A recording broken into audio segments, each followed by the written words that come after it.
Di sana tempat Nabi Muhammad SAW bersembunyi ketika akan melaksanakan hijrah ke kota mana? Kota Madinah. Dan di sana kita usahakan untuk berhenti, tapi kadang satu keadaan terlalu padat gitu, sampai parkir bus pun jauh sekali. Jadi kalau tidak memungkinkan, maka kita tidak turun, hanya lihat dari bus saja. Karena turun pun keadaannya tidak begitu kondusif ya, karena fasilitasnya belum begitu lengkap sebagaimana di Arafah yang bagus Kak, untuk turun dan melihat-lihat. Kalau di Jabal Thur jalannya itu masih berdebu dan berpasir, berkerikil. Jadi tidak begitu kondusif juga untuk turun. Kita lihat keadaan nanti insyaallah. Bentar ya, muter-muter. Pusing banget saya.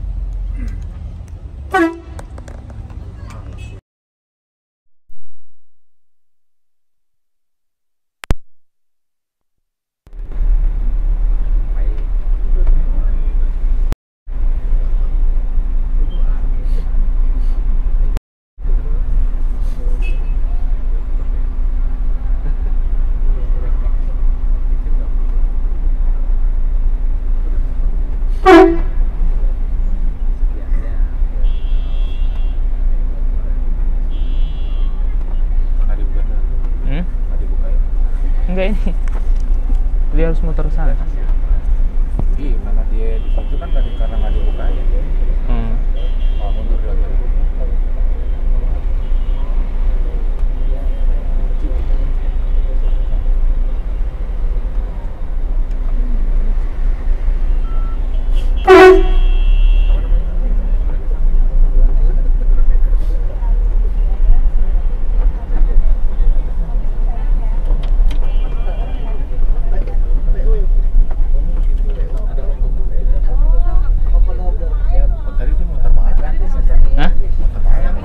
Tadi atas tuh. Mundur dulu tadi. Di sini di atas. Makarim tadi. Iya. Ada nggak sadar kan?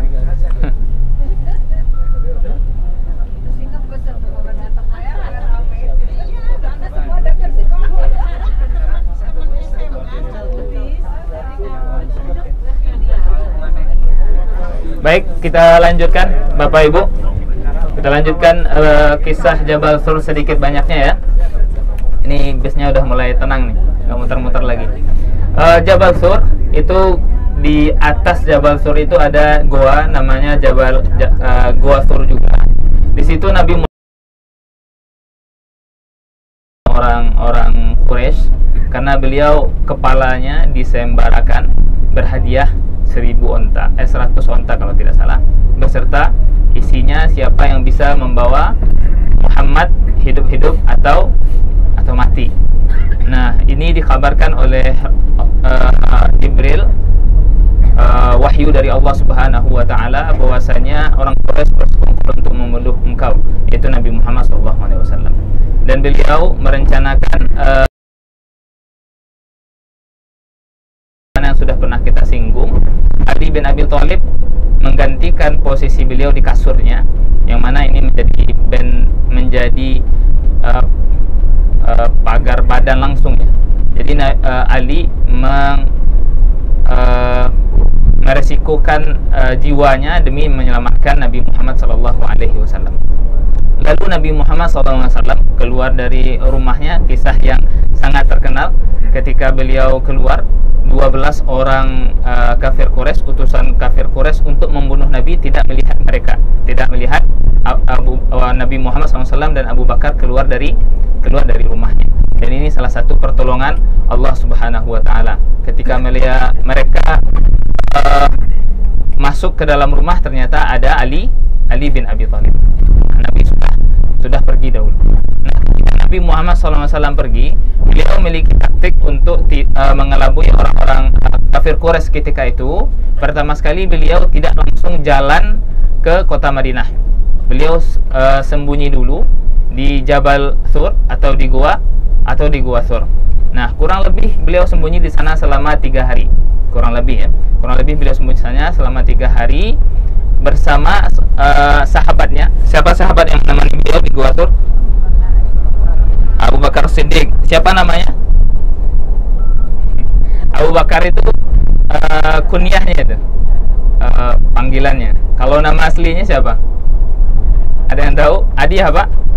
5 real. 5 real. Oh, 100 real. 100 real mah dari owner.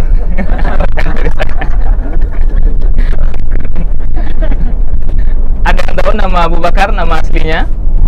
Oke, nggak ada yang tahu. Saya tahu Pak, gimana nih? Namanya, ingat ya baik-baik. Abdullah bin Abu. Udah banyak yang jawab. 5 real bagi 3.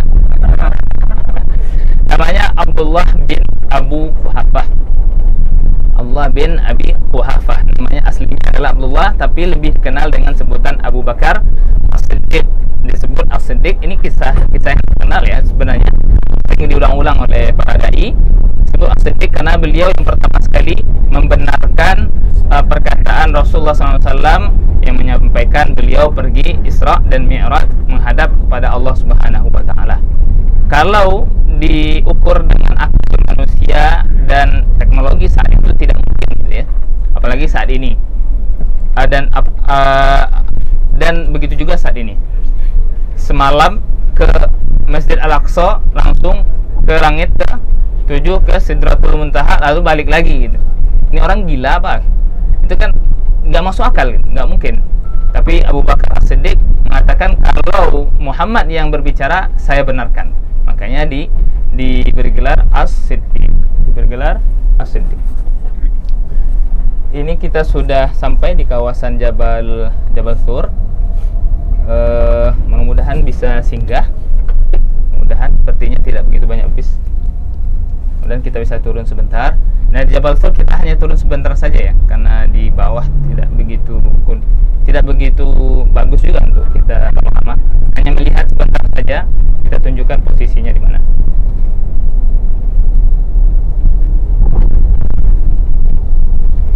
Nah, yang menemani Nabi Muhammad SAW untuk bersembunyi di Gua Thur adalah Abu Bakar As-Siddiq.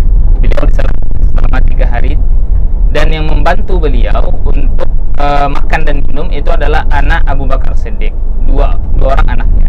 Yang pertama sekali Abdurrahman, yang kedua apa peran mereka? Abdurrahman itu menggembalakan kambing atau domba di sekitar bukit Jabal Thur ini untuk menghilangkan jejak kaki Nabi Muhammad dan Abu Bakar beserta jejak kaki Asma ketika mengantarkan makanan dan minuman. Jadi Asma tiap hari ngantarin makanan dan minuman. Kan ada bekas jejak kakinya. Kalau orang dulu kan mengetahui orang itu lewat dengan jejak kaki. Nah, untuk menghilangkan bekas jejak kakinya, maka digembalakanlah domba di sekitarnya supaya hilang jejak kakinya. Ini salah satu perannya. Begitu juga peran Asma, Asma. Nah, Abu Bakar As-Siddiq dan Rasulullah SAW di sana selama 3 hari kurang lebih, yang mana kisah terkenal hampir diketahui oleh orang Quraisy. Seandainya kata Abu Bakar As-Siddiq mereka melihat ke bawah, pasti mereka melihat kita, wahai Rasulullah, kata Abu Bakar. Tapi Rasulullah SAW menenangkan bahwasanya Allah menolong kita. La tahzan, innallah ma'ana. Ini ungkapan yang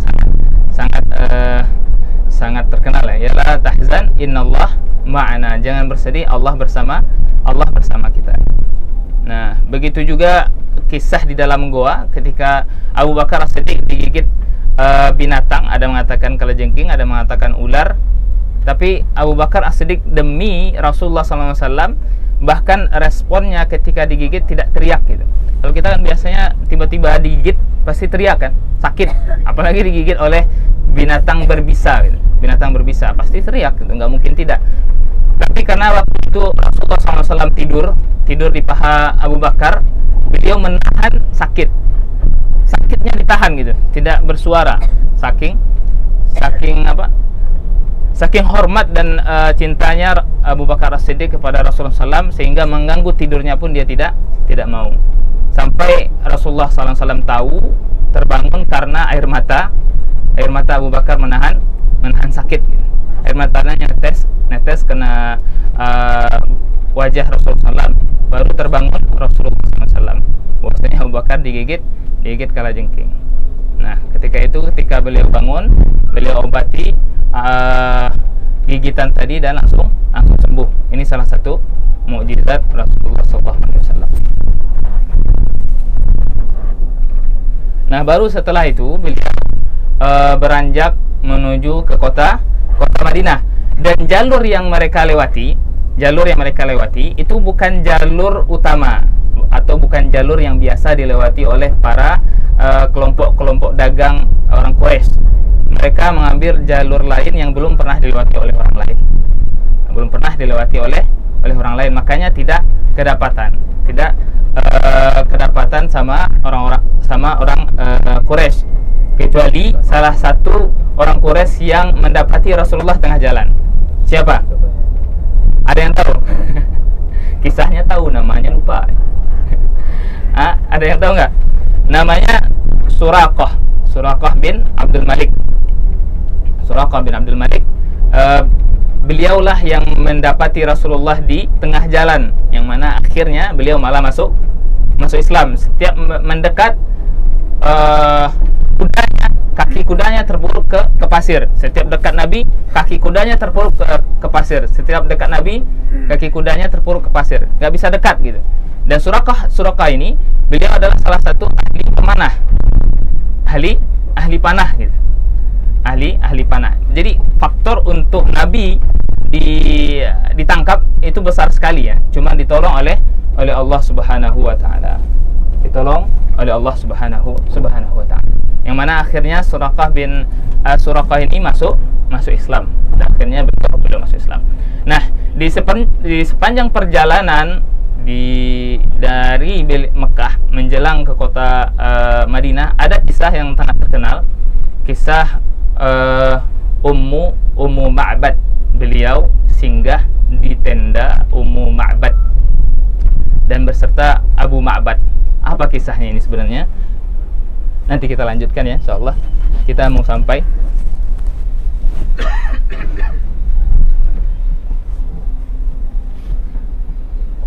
ini bis parkir nih. Parkir untuk ke Jabal Sur. Cuma jauh, Bang. Jauh sekali parkirnya.